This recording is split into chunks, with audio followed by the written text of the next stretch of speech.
simplement, pour Madame Bessillier, je lui dirais, c'est pas 9 hectares de parc, c'est 20 hectares au total sur les 45 urbanisables, donc c'est quasiment la moitié, avec un certain nombre de mesures. Alors ce projet, il a largement évolué, je crois, au fil du temps. Il a évolué, d'ailleurs, Michel Lefao en est le témoin des nombreuses réunions que nous avons eues, dans la mesure où déjà il intègre les nouveaux défis que nous devons réaliser, c'est-à-dire que c'est l'augmentation, bien entendu, des îlots de fraîcheur et le développement du parc public. C'est aussi la réduction de la SDP, puisque pour protéger encore plus les espaces naturels, donc la surface de plancher sera réduite. Et il intègre, bien entendu, il anticipera même l'application du schéma directeur des énergies dans le cadre de sa mixité énergétique. Alors moi, je vois bien que ce projet évolue, comme évoluera bien sûr l'anneau des sciences, mais ce n'est pas l'anneau des sciences dont il était tellement question, c'est surtout de l'avenue de Gadagne. Alors moi, je suis très heureux d'entendre des propositions aujourd'hui, notamment de la part du groupe UDI. Vous n'ignorez pas que le porte-parole et conseillère municipale de Saint-Gilles-Laval, nous avons eu de multiples réunions de concertation, de multiples réunions de commission générale, de concertation avec le public. J'ai fait un point d'avancement tout récemment, il y a 2 conseils municipaux sur l'avancement de ce projet. Jamais je n'ai entendu une proposition, voire même une critique, voire même une remarque. Donc il y a effectivement une posture ici, une posture à Saint-Gilles-Laval. Je crois qu'il faut essayer de voir les choses dans leur globalité sur l'ensemble du projet. Alors évidemment, quand on fait un parking relais de 900 places, il faut quand même accéder. Et je dirais pour ceux qui parlent d'avoir un aspirateur à voiture, mais il suffit de venir voir sur place. Les usagers des hôpitaux sont déjà là, c'est de l'ordre de 10 à 15 000 personnes par jour qui transitent entre les visiteurs, le personnel soignant, les entreprises connexes. Ces véhicules, ils sont déjà dans nos rues. C'est eux qui embolisent aujourd'hui notre territoire et qui pénalisent justement la vitesse commerciale des bus et les développements, les modes de déplacement. Je crois qu'il faut regarder les choses dans son ensemble.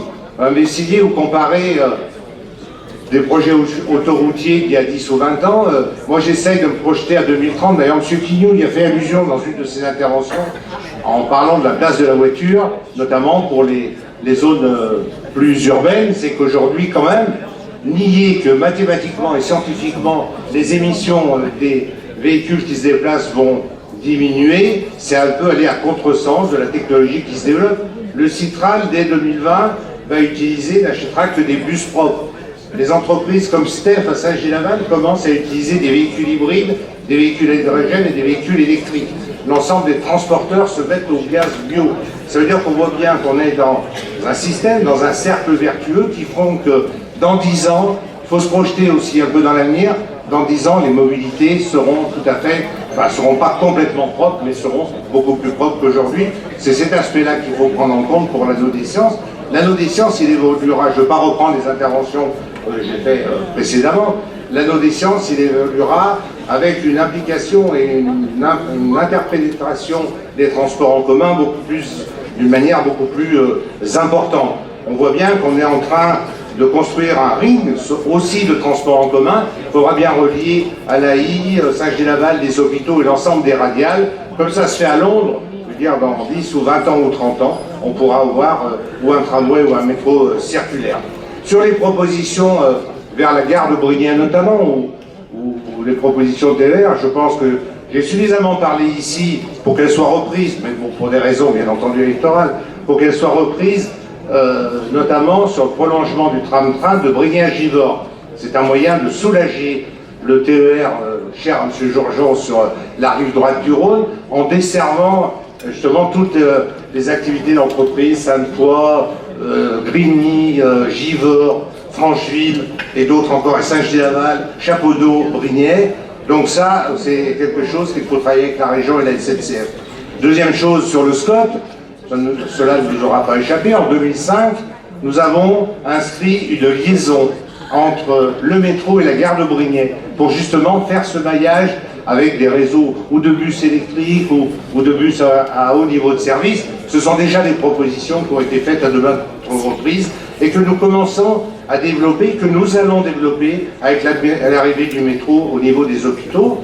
Moi, j'ai entendu aussi les engagements des uns et des autres pour prolonger le métro jusqu'à la 450 et d'avoir un parking relais bien en amont des villes pour éviter les pénétrantes d'automobiles. Ça me semble aller dans le bon sens.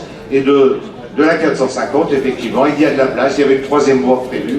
Il y a de la place pour faire un site Probus et une liaison vers la gare de Brunier notamment et vers l'ensemble, vers le site Brunier et Grigny, bien entendu. Voilà quelques réflexions sur cette délibération. On s'en est un petit peu éloigné. Néanmoins, je rappelle que le Vallon des Hôpitaux, c'est un petit peu l'urbanisme que nous souhaitons voir demain, conjuguer développement durable, développement économique et les sciences du vivant, parce qu'il ne faut pas oublier que les sciences du vivant dans ce secteur ont besoin de se développer, c'est une demande des HCL, donc développement durable, sciences du vivant et bien entendu économie et emploi, et habitat parce qu'il faut aussi faire baisser la pression foncière qui se trouve sur les communes de l'Ouest lyonnais et qui se caractérise par une hausse des prix, et le fait d'avoir une offre permettra de stabiliser un peu la hausse des prix que nous connaissons aujourd'hui. Merci de votre attention.